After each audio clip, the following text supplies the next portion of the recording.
Well, it still pisses me off a lot to see Shiki not being able to defeat Draken like this, but at least the thirst reinforcements has come. But it's from the most unexpected guy ever. It's from none other than Wise. And it is implied that that is because of a past we have yet to see in this situation. The angry anime fan, the despair reviewer, or the semi-despair reviewer here, or semi-retired reviewer here, and this is Ed and Zero chapter 95. The last of, well, not the last, but we at last hear the last of the four Shrine Maidens' names. This time it's Hermit. Her real name is Hermit Millen. Her ability is program hacking. She likes clothes and games and hates humans, formally. As we all know, that's how we do it. I guess we don't really know if she hates anything else. It is actually a surprise to reveal that she likes clothing. I guess that has something to do with the gag, the fact that Sister always did say that Millen liked to hang out in that, clothes store. And she also appears to have a dress behind her. She has a 2 in attack, a 2 in defense, a surprisingly 4 in marksmanship. I guess that had to do with programming. A 3 in EPA power, and not surprisingly, a 5 out of intelligence. Which makes sense. She is the resident smart girl. And she has a 4 in tsundere as well. I guess it has to do with her hot and cold things to do it. And apparently, according to this memo, it is thanks to her that E.M. Pino got her new clothing. Now that is pretty sweet. Either way, of course, Jin refuses to listen to reason. He is stubborn like that. But the one who stops this is Amira, and she stops it in a very strange way. I do not really like Jin's character always doing that. My employees' words has nothing to do with me. That really does show that he's a man without principles. Or maybe he calls himself like nothing is personal. He's a mercenary first and mercenary first, meaning that it doesn't matter how much you try to complain. He will do what the contract is fulfilled. However, she briefly stops his, intentions by actually revealing that his real name is not Jin. The title of this episode was Chris Rutherford, and apparently that really is Jin's real name. For someone who has a sister named Klein, that's a pretty common name. Granted, both of them siblings has K in their names. Maybe that's the pattern. Of course, Jin doesn't really know how she knows that, but she looked into the organization and found it all. It is here, though, that she reveals the second thing out. Yes, this device here is the reason on how Draken Yor can stay young. However, she also reveals the terrifying truth on where its energy comes from. And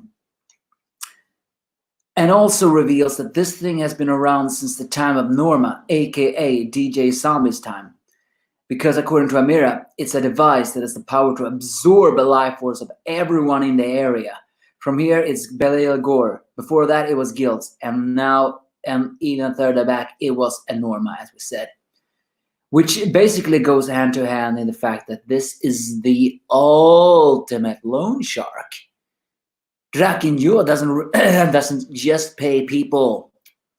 No, sorry. Draken Yor doesn't just take people's money. He takes their very life as well.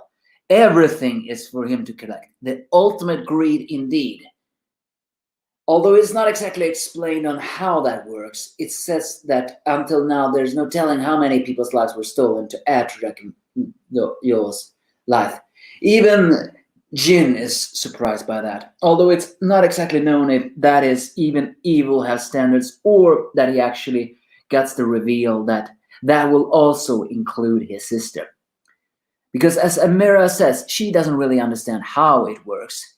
But it seems that slowly the life force is being drained away. Also, we do see nice sides of her ability. And she does confirms that the Elemental 4 are in no exception to that thing. But here is where things gets a little bit more surprising.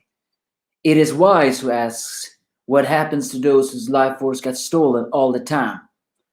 And Amira guesses that their lifespans get shorter, or maybe unlucky ones dies.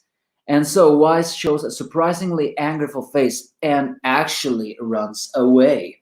Or maybe I should say runs away. He actually leaves them, which is very surprising given the fact that they needed him for the remodeling things. According to Amira, she wants not to stop it, she wants to reverse it, to get back everyone's lifespan. Right now, it almost looks like Amira is completely being on the good side of things. But I'm still not exactly buying it fully. So, and it's worth noting though that Sibir is completely quiet in that scenario. He knows what is going on. After all, he knew the present Wise in the youth. And so, it's the savior of the day comes though when Hermito appears. Oh yeah, and for some strange reason we see a picture of Moscow when he's actually his arms being pretty buff. If it weren't for the fact that he's currently being very useless, that would have actually been a very badass situation. So according to her, if they need to modify the programming, then she should be able to do it from the place she is. However, she does reveal that the blue terminal over there is it's in the way, so it can't be hacked, and no one can really break it. And using the EMP is bad too. It's during this time, though, that Sister appears, and well, Jin is just surprised to see her as and everyone else, and even says that, even teasingly calls him by his real name.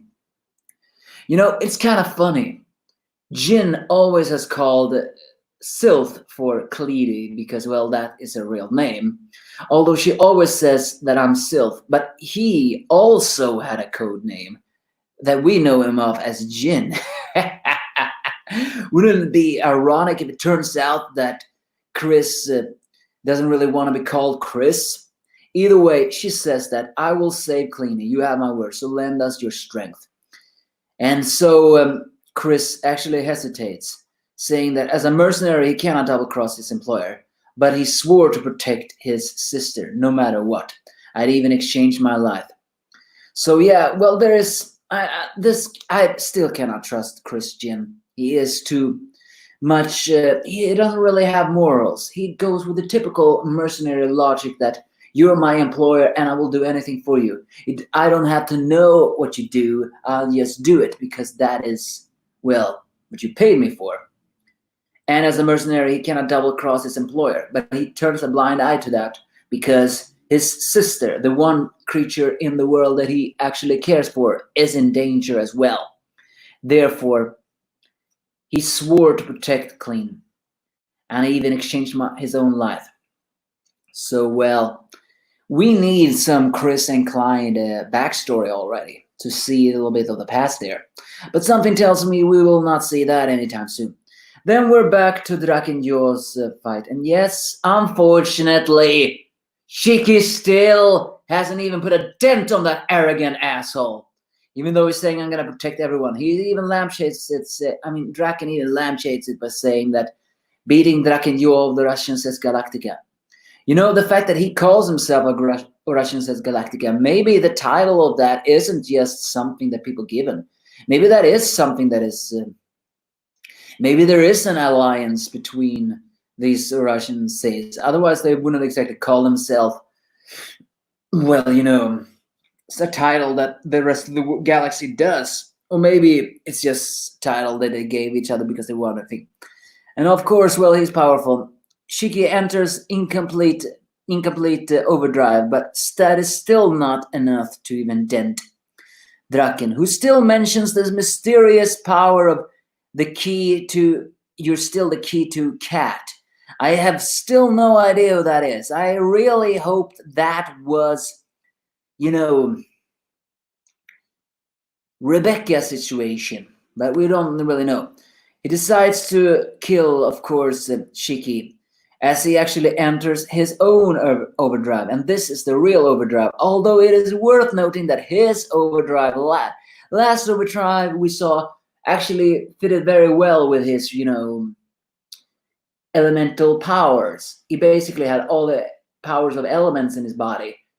But this one looks completely different. It's not known if the overdrive he shows back then was also a false one, or if in this new timeline he has a secret power everywhere. Either way, it is though pretty dope overdrive. It really does morph the body because Drakenjol gets 1 feet taller, I'm pretty sure, gets even longer spikier hair and white mustache and stuff. No, sorry, beard and stuff. And also becomes completely black with white skin, and even has some kind of tail. However, before he can turn Shiki into stone and break him, it is Wise who appears in the scenario, ready to join the fight. As he says, "It was you, wasn't it? You killed someone important to me." And we have to remember, Sibir had that hesitation in his face. He knew why Wise ran away. He ran away because DJ Zombie